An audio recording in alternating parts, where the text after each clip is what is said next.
Cool. Now, when you press Alt and X on your keyboard, your object will be see-through. And if you press F9, well, I'm not going to press F9 because that will stop my recording.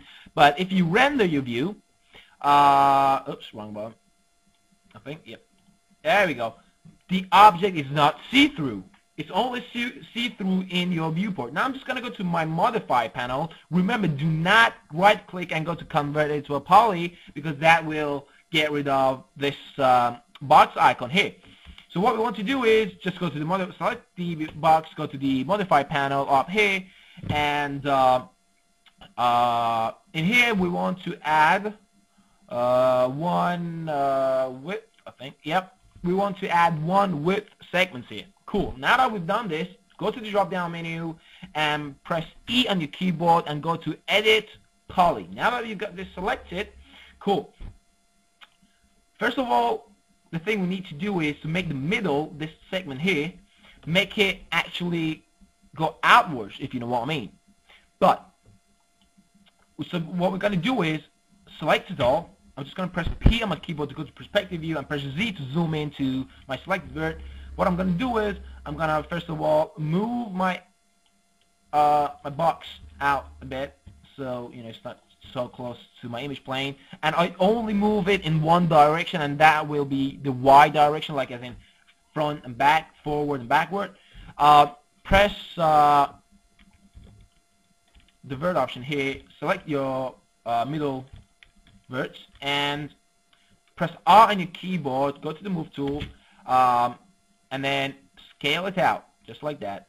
So scale the middle part out, and now what you can do is you can select the outsides, like the edges, and then scale them down, which will basically make your sword look sharp. Actually, I think my middle part is just a bit too big. I'm just gonna scale that in.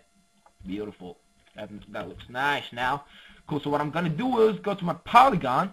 Now I've got my polygon selected, my polygon section selected. I'm gonna drag and select it. Basically what I want to select right now is basically the bottom polygons here, which we can't really see in the front viewport. So I'm just going to drag and select. And now that I know that I've also got that selected, because if we read here, we've got 8 polygons selected. That's including the ones that we can't see. So what I'm going to do is I'm going to hold Alt on my keyboard, but this time drag. Can you see the little minus near the mouse cursor thing? If you do that, actually before I do that, let me just show you this. If I go to my perspective view, as you can see, I've got these edges selected, and I've also got these bottom edges selected. All I want is these 2 bottom polygons.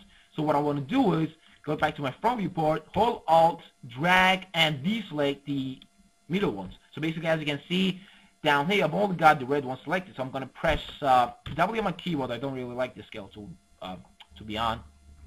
What I'm going to do is hit extrude, the little box, the setting box next to it.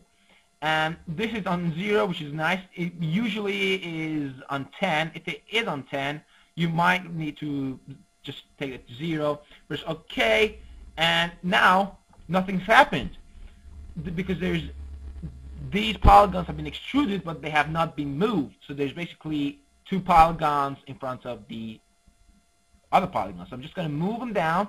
As you can see, I've got new polygons now. So now what I'm going to do is I'm gonna extrude again. Okay, pull down. Extrude. Okay, pull down. Extrude. Okay, pull down. Extrude. Okay, pull down. Do this as many times as you like. As many times as you think this is necessary. Extrude, okay, pull down.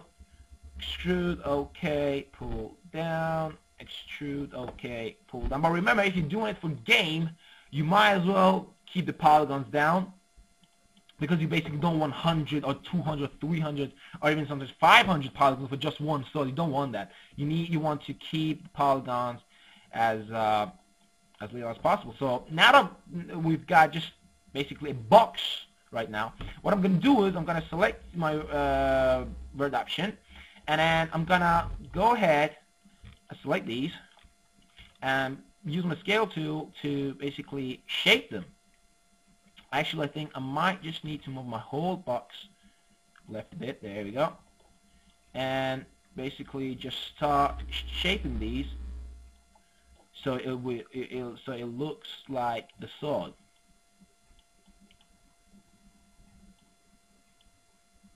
It don't really matter if you select the middle word, because that's basically in middle and it's not going to be moved anyway. So